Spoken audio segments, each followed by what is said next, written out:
O apóstolo São Paulo escreveu uma carta para a igreja de Tessalônica. No capítulo 5, ele diz assim para eles: o mesmo Deus de paz vos santifique em tudo, vos santifique o vosso espírito, a vossa alma e o vosso corpo. Então Paulo acreditava que nós somos um ser tripartido. O cristianismo é oriundo do judaísmo. É uma vertente que veio do judaísmo e que Jesus não tem nada a ver com isso. Jesus nunca teve nenhuma participação com o cristianismo. Inclusive eu falo isso no meu livro. Esse cristianismo que a gente vê é um anticristo, é um anti-Jesus. E então, no judaísmo se acreditava que quando o corpo morre, o físico, claro, ele vai para a terra.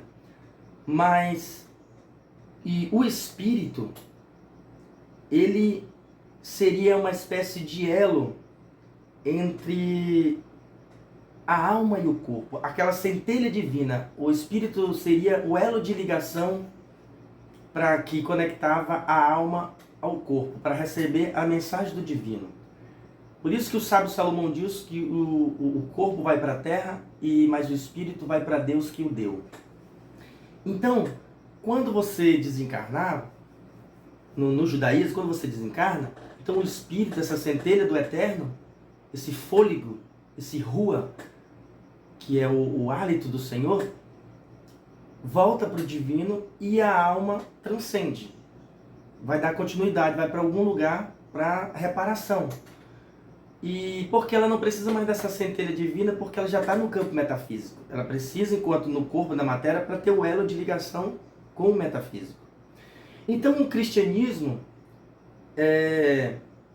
que foi doutrinado, toda a sua formatação, na verdade, quem institucionalizou o cristianismo, segundo Nietzsche, foi o apóstolo Paulo.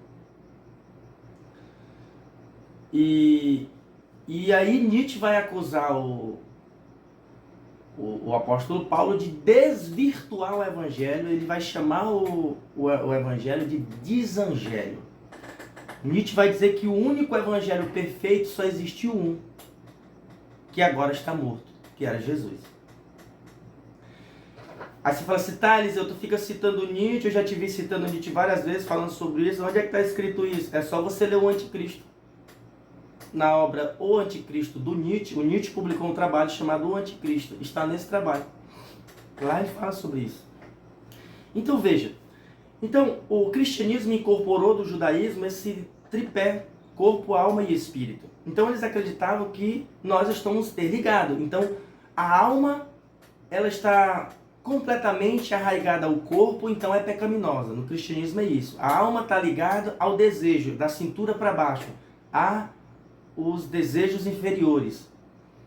O espírito do umbigo para cima, que que faz parte do campo nobre, né?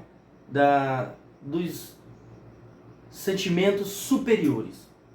Então veja, no cristianismo se acredita que nós somos compostos por 3 corpos ou 3 camadas.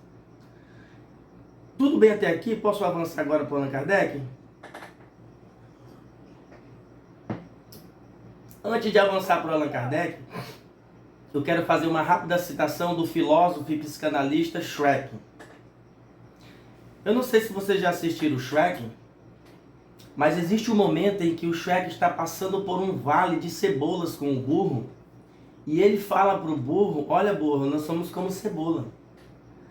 E o burro fala pra caramba, né? Ele é uma oportunidade que ele tem ali com o Shrek, porque ele vê o Shrek como um psicanalista que não tem muita paciência, claro, para aquilo que ele está falando, mas ele ouve. E aí ele fala, olha, burro, nós somos como camada. Mas como assim como camada e tal? Bolo tem camada, bolo... Resumindo, o Shrek diz, olha, as cebolas, elas têm camadas. E nós humanos somos assim. O que está por trás da filosofia do filósofo Schweck naquele desenho? Está falando justamente das nossas crenças e de aspectos da nossa personalidade. Veja que um desenho está tratando de uma questão profunda da alma. Quem assiste só pela via do entretenimento acha que é uma bobagem, mas aquilo não é bobagem, aquilo é puramente filosófico e espiritual. Está falando de nós somos construídos por camada. O nosso ego, o nosso superego, ele é construído por meios de camada. Então, quando a gente chega no espiritismo kardecista, Kardec vai desenvolver um trabalho, ele vai compilar um trabalho e apresenta uma tese-resposta, né? Porque ele fala que não é ele que deu aquelas respostas para o livro, que foi os espíritos, ele perguntou e os espíritos respondeu. E ele vai falar assim, existe 3 partes do ser, que é o corpo físico, o espírito e o perispírito. Então veja, o espírito seria uma pequena centelha, o perispírito uma áurea que cobre essa centelha divina.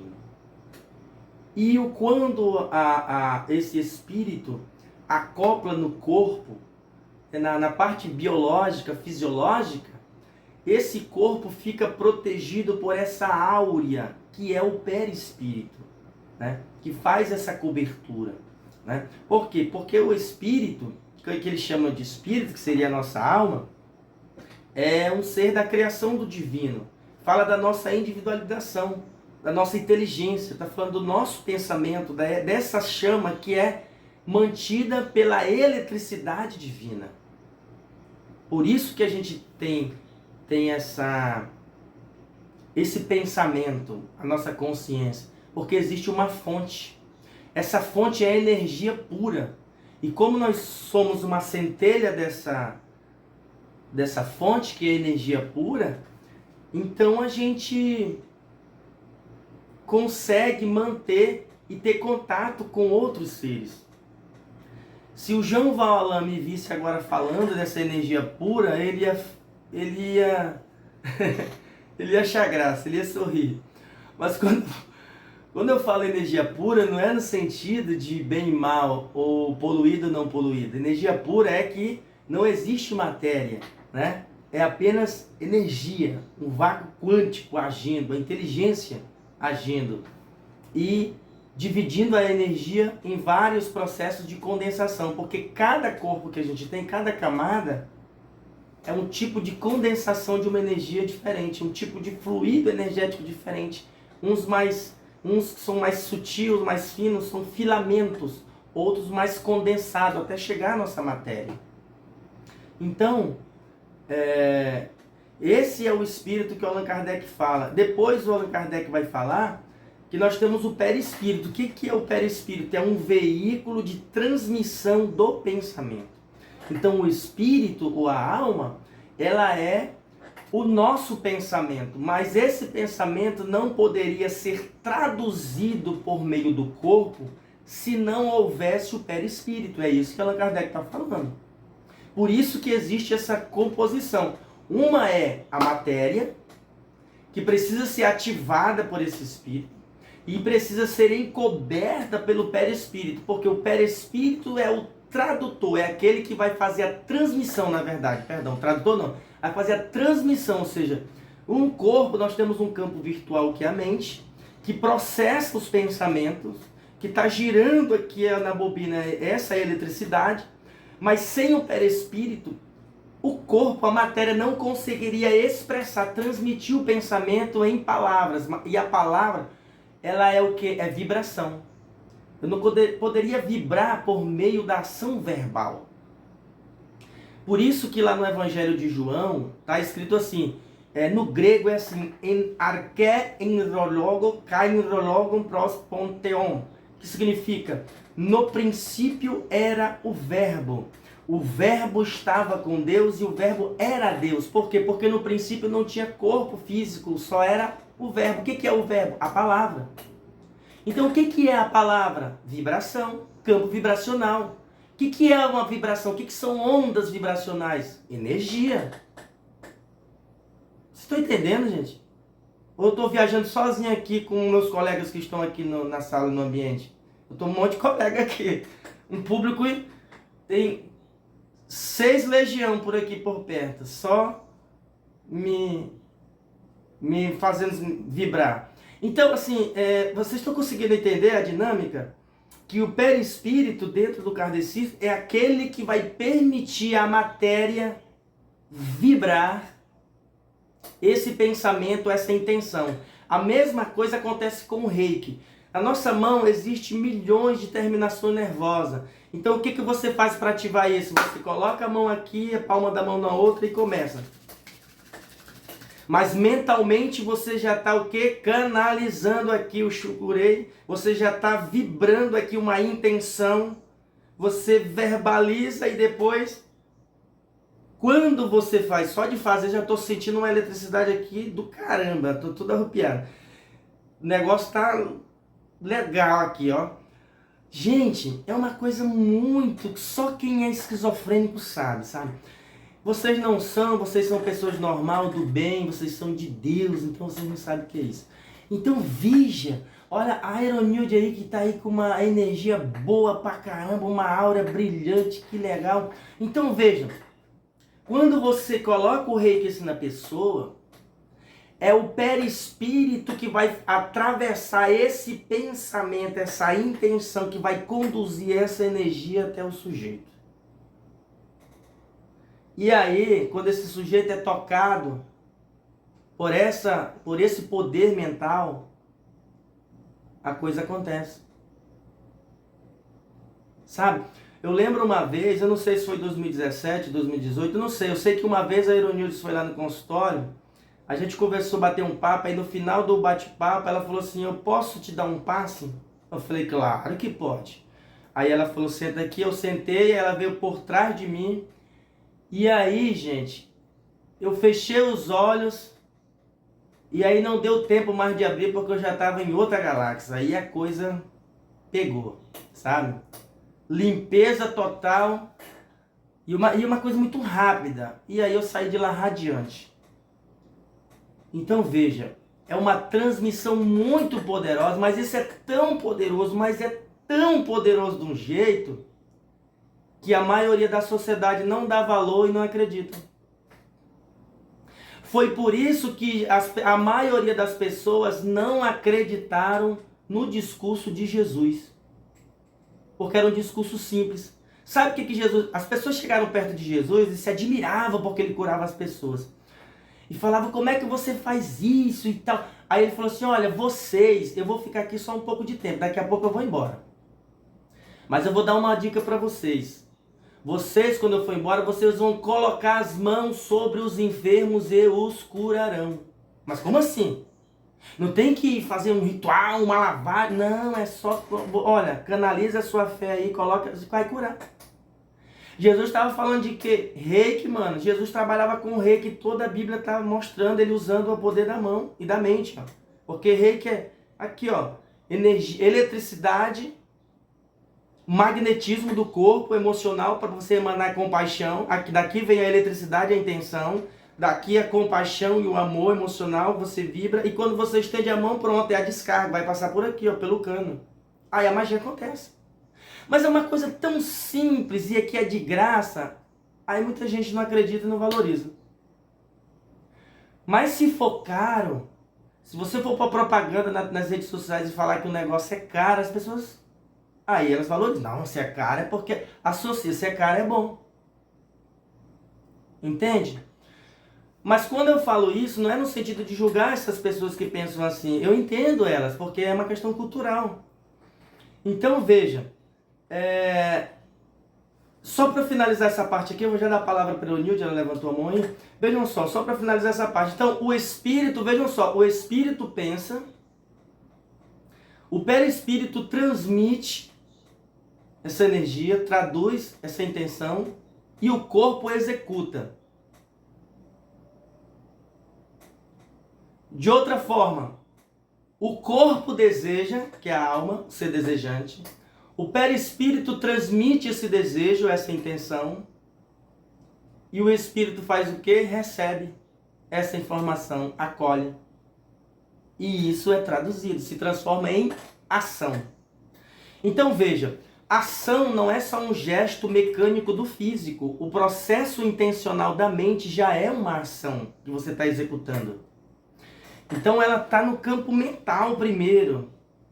Ela começa agindo aqui no campo elétrico. Aí vira eletromagnético. E aí se traduz numa partilha. Tudo bem até aqui, gente? Ironildes, por gentileza, fique à vontade, levantou a mão.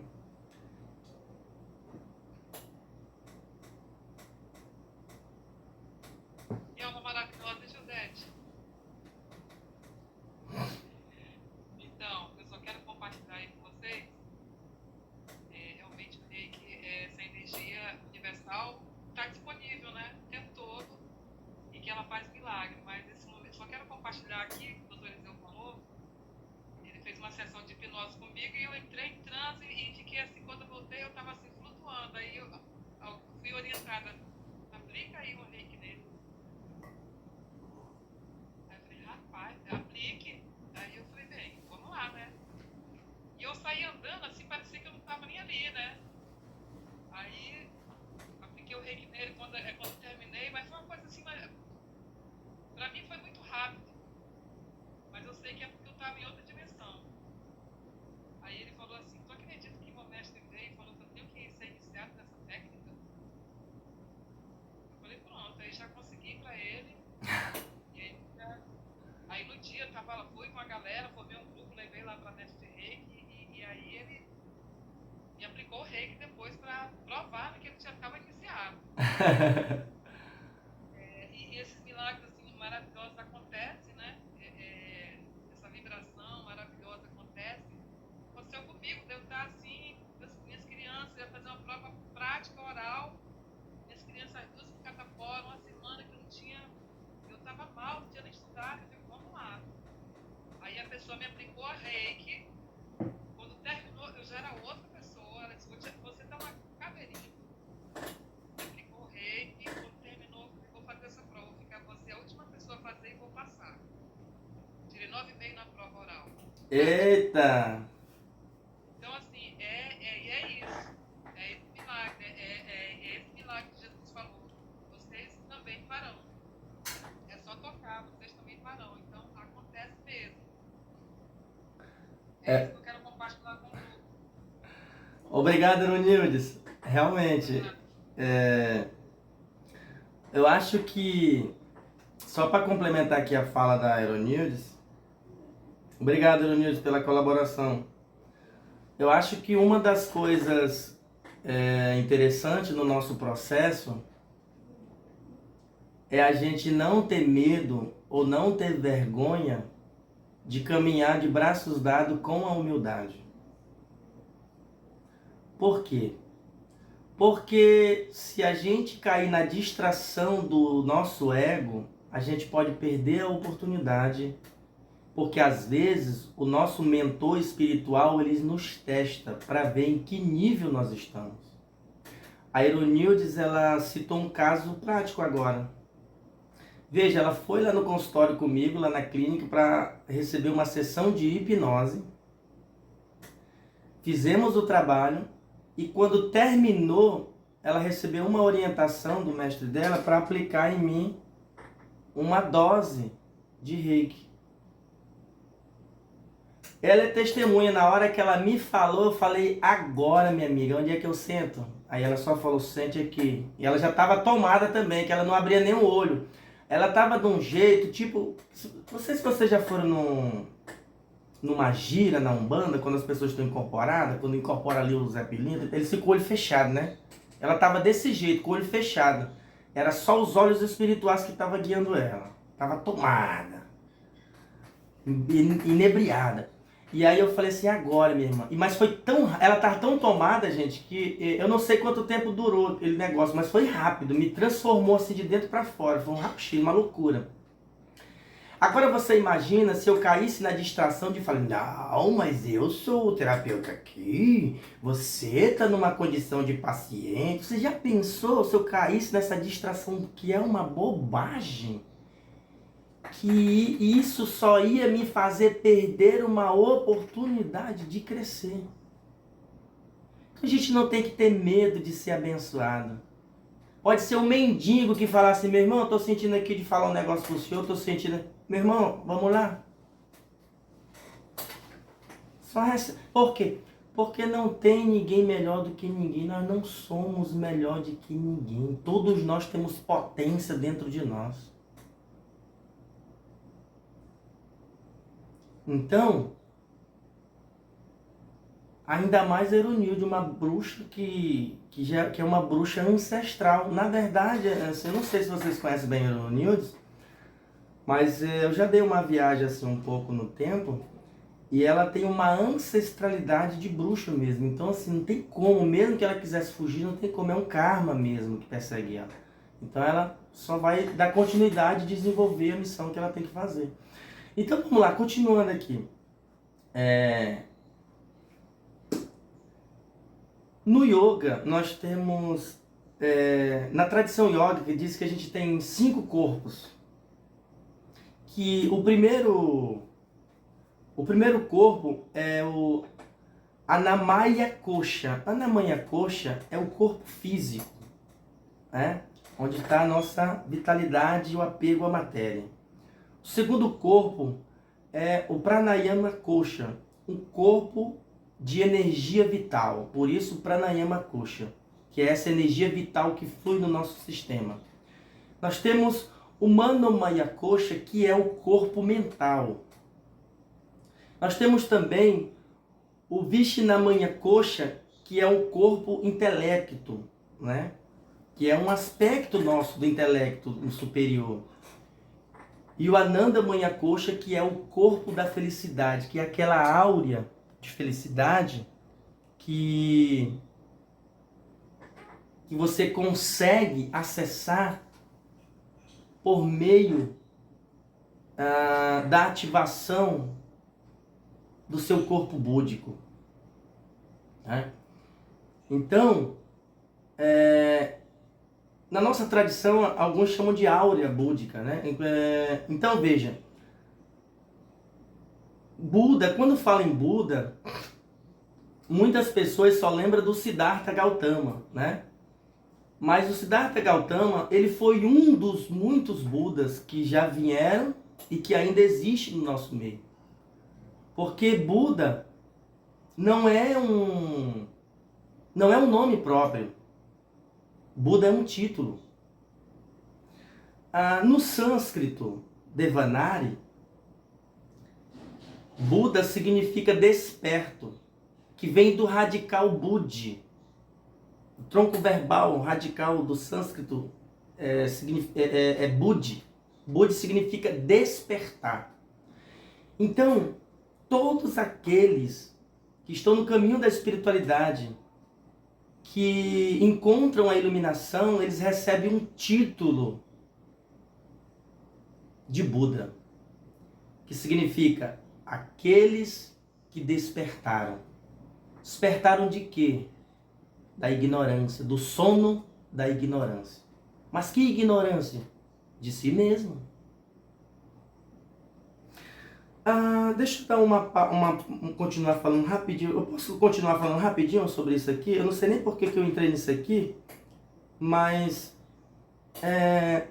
vejam só, na tradição do yoga, é ensinado que a origem do sofrimento vai se basear em alguns princípios interessantes, que é justamente uma base. Claro, o Siddhartha elaborou 4 sistemas, mas antes dele já tinha um sistema. Porque o yoga já existe há mais de 15 mil anos, mais de 20 mil anos, quando Shiva criou, ainda morava na ilha de Lanka. Vocês já ouviram falar sobre isso? A ilha de Lanka, Shiva morou quando ele estava como um avatar aqui na Terra, corpóreo. Há mais de 20 mil anos ele morava, ele habitava, ele tinha o seu trono na ilha de Lanka, onde hoje atualmente é o Sri Lanka. Então ele criou o sistema iógico lá, esse método de pacificação mental para outros avatares, outros seres que estavam em estado de inquietude.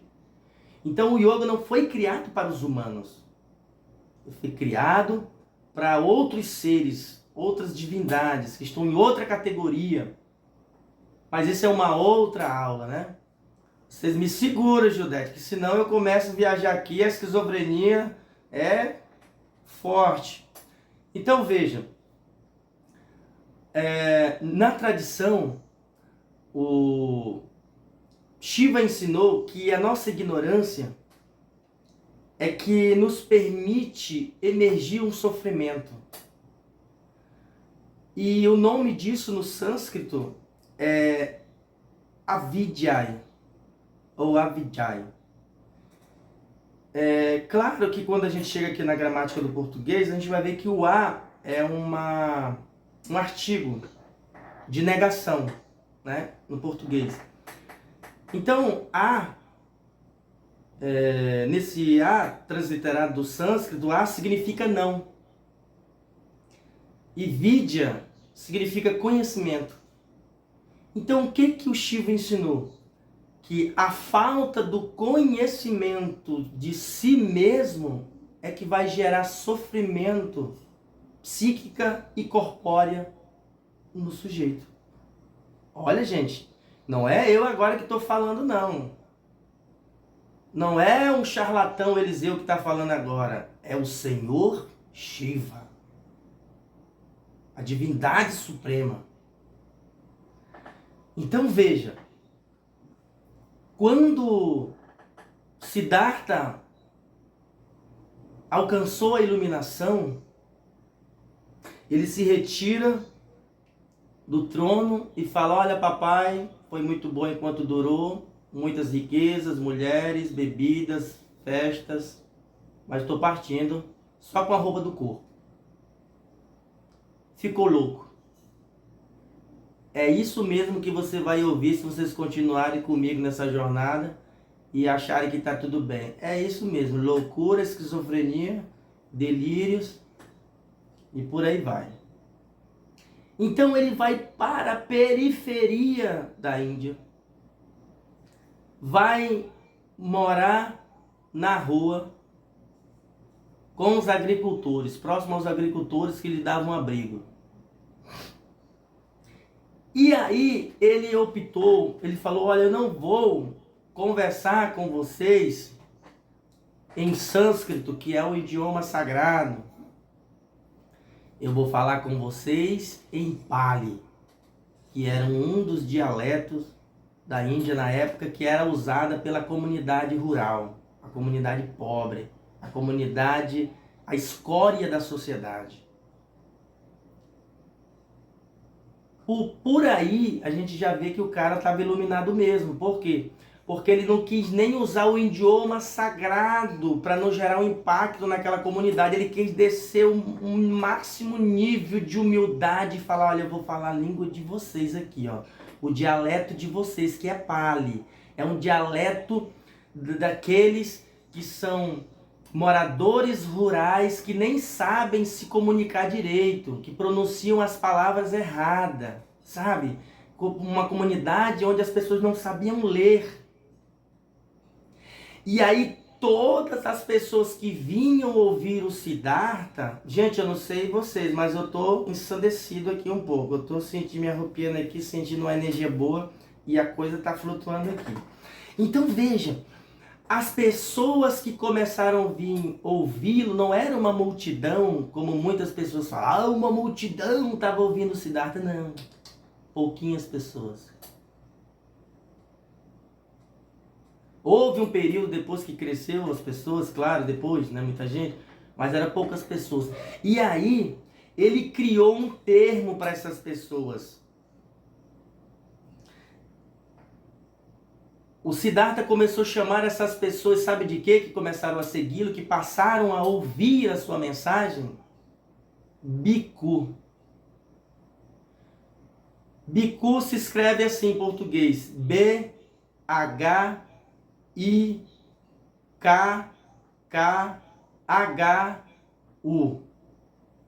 Bhikkhu em Pali, literalmente no original, significa mendicante, ou seja, mendigo.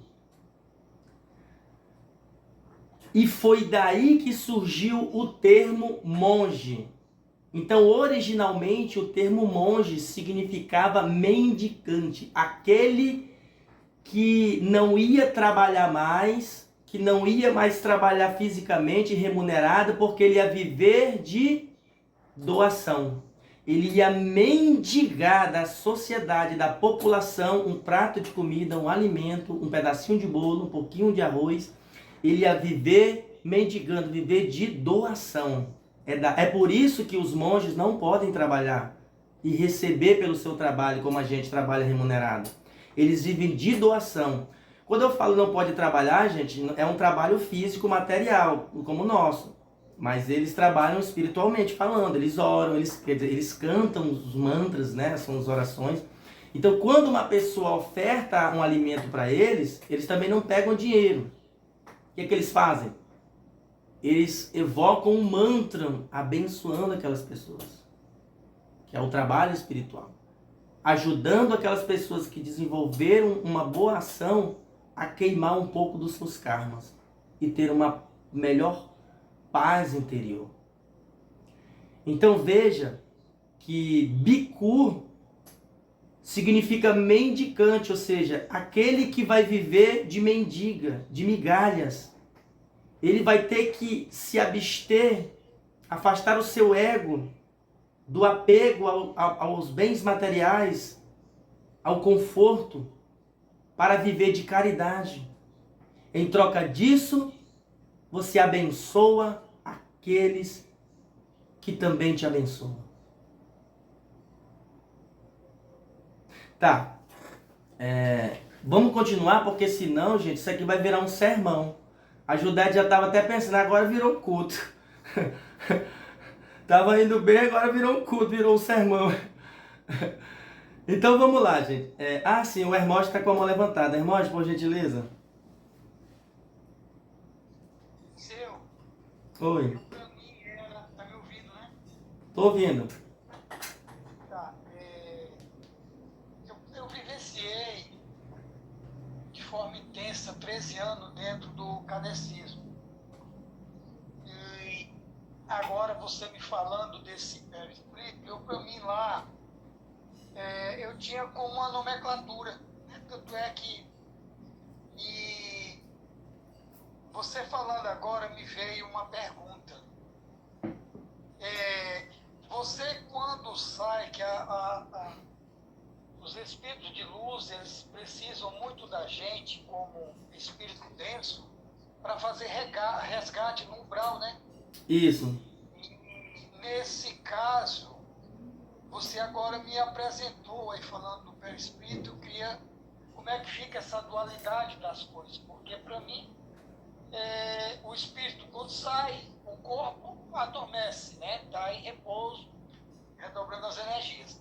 E aí o espírito não, ele vai fazer seus trabalhos, entendeu? Espirituais. Como é que fica o outro aí nessa jogada? Como seria essa pergunta? O outro eu queria também ver a nossa tarefa.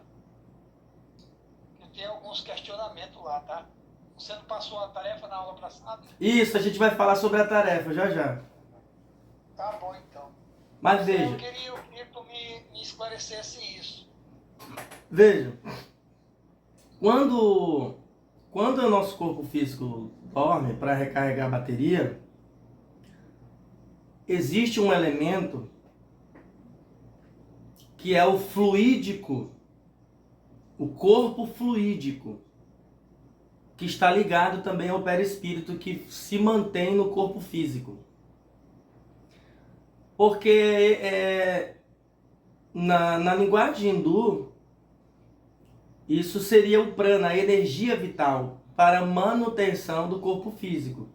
Então o corpo está em estado de repouso, mas essa energia continua agindo nesse corpo para que ele se recupere, para que ele consiga se manter vivo e todo o seu sistema endócrino e exócrino continue trabalhando perfeitamente. Então, quanto a uma saída do corpo, o perispírito, ele acompanha o espírito nessas viagens. Por quê? Porque ele precisa traduzir as informações. É por meio dele que a informação chega às outras pessoas, a outros seres que ali estão. E é ele também que vai dar condição para esse espírito agir, se manifestar para fazer Isso esse... seria o fio de prata, Eliseu? Hã? Não entendi. Seria o fio, esse tubo de prata, porque ele não fica desconectado, né? Não. O fio de prata é justamente uma nadis, né? No sânscrito é chamado de nadis. Nadis é um canal por onde essa energia, esse fluido energético que mantém o corpo físico vivo é transmitido. Então, quando há um deslocamento do espírito do corpo físico, o espírito continua conectado com o corpo pelo fio de prata. Se o fio de prata for rompido, o corpo morre, porque cortou a energia. Então houve um desligamento, uma interrupção do fluido energético, desse sopro da vida, dessa energia vital, do prana.